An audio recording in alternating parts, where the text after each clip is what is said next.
Ever wondered why we sneeze? It's a bodily function that's often misunderstood. When particles like dust, pollen, or viruses enter our nasal passages, our body goes into defense mode.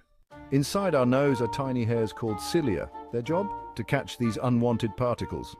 Once these particles are detected, a signal is sent to the brain. The brain then triggers a response to expel these irritants. And that's where the sneeze comes in. It's a forceful release of air and particles to clear the nasal passages. So the next time you sneeze, remember it's your body's way of keeping your nose clean and clear.